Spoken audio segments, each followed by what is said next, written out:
एक बार देख सकता है फूल आ रहा है पूरा देख के बता दें।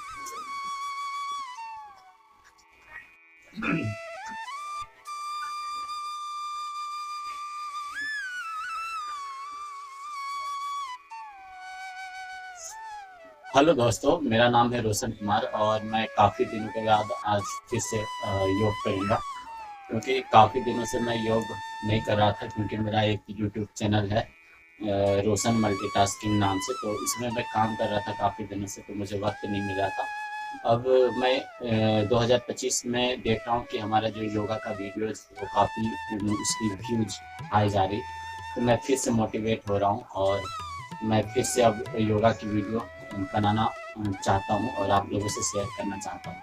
तो दोस्तों, आइए ज़्यादा बात ना करते हुए हम लोग योग की शुरुआत करते हैं। तो जैसे कि आप लोगों को पता है कि मैं जब भी योग आरंभ करता हूँ तो आरंभ करने से पहले मैं योग के लिए प्रार्थना करता हूँ। तो आइए हम सब मिलकर सबसे पहले योग के लिए प्रार्थना करेंगे। ओम संगच्छध्वं संवदध्वं समो मानांसि जानतां देवा भागं यथा पूर्वे संजानाना उपासते। इसका मतलब होता है, हे ईश्वर, आप इस सृष्टि के सर्वश्रेष्ठ हो।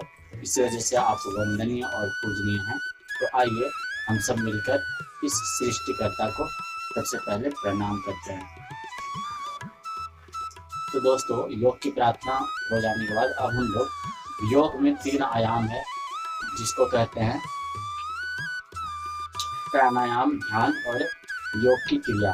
तो हम लोग सबसे पहले प्राणायाम पर ध्यान देंगे, उसके बाद हम लोग ध्यान करेंगे, उसके बाद फिर योग की सूक्ष्म क्रियाओं से शुरुआत करके योग की बड़ी बड़ी क्रियाओं को संपादित करेंगे। तो योग करने के लिए सबसे पहले आपको नॉर्मल स्थिति में बैठना है। नॉर्मल स्थिति में बैठने का भी 3 प्रकार होता है। अभी मैं जैसे बैठा हूँ इसको मैं सुखासन कहता हूँ। और जब आप पैरों के दोनों तलवे को ऊपर की ओर अपने मुख मंडल की दिशा की ओर स्थापित करते हैं तो इसे पद्मासन बोलते हैं। और सिद्धासन अवधि जब हम लोग किसी एक पैर के ऊपर पट अवस्था में रखते हैं। तो आइए दिखाता हूँ। इस अवस्था को हम लोग सिद्धासन अवस्था कहते हैं। और जब इस प्रकार से बैठ जाएंगे तो इसे हम पद्मासन अवस्था कहते हैं। तो मैं पद्मासन अवस्था में बैठकर ज़्यादातर योग को करता हूँ। तो सबसे पहले इसी अवस्था में बैठकर अब मैं श्वसन की प्रक्रिया को धीरे धीरे पूरा करूँगा। श्वसन की प्रक्रिया भी 3 प्रकार की होती है, जिसमें मध्यम, तीव्र और मंद गति होता है। तो सबसे पहले आप मंद गति से श्वास लेना शुरू करेंगे, उसके बाद धीरे धीरे आप इसको मध्यम गति तक ले जाएंगे, फिर मध्यम गति के बाद आप इसे तीव्र गति में ले जाएंगे। इंग्लिश में इसको बोलते हैं स्लो, मीडियम एंड फास्ट। तो आइए हम लोग सबसे पहले श्वसन की प्रक्रिया को धीरे धीरे करेंगे।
तो दोस्तों, जैसा कि आप लोगों को मालूम है कि मैं अभी मंद गति से श्वसन की क्रिया को कर रहा हूँ।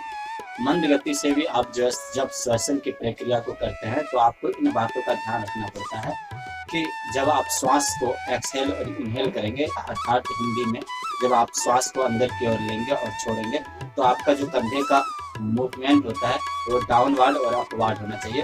यानी कि आपको मैं करके दिखाता हूँ। जैसे जब मैं श्वसन लेता हूँ तो मेरा कंधा अपने आप ऊपर की ओर भागेगा, देखिए।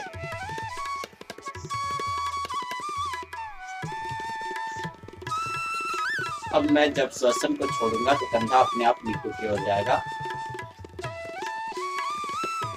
तो इसे डाउनवर्ड कहते हैं, इसे अपवर्ड कहते हैं, इसे डाउनवर्ड कहते हैं। मंद गति से श्वसन प्रक्रिया को संपादित करने के बाद अब हम लोग मध्यम गति से करेंगे।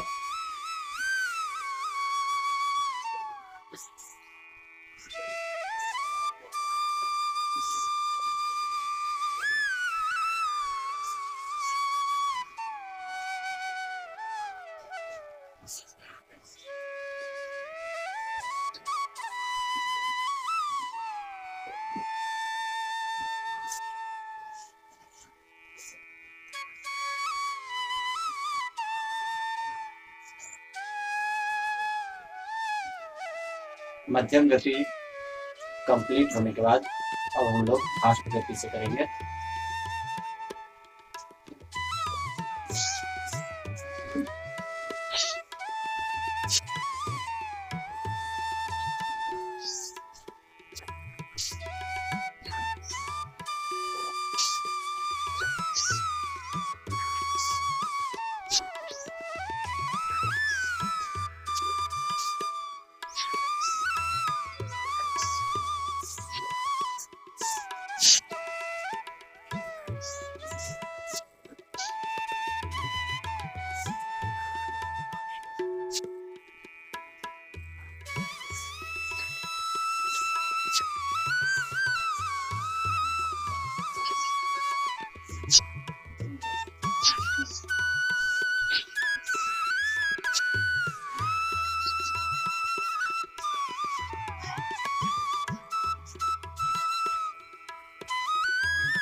अभी मैं प्राणायाम की प्रक्रिया को कर रहा हूँ।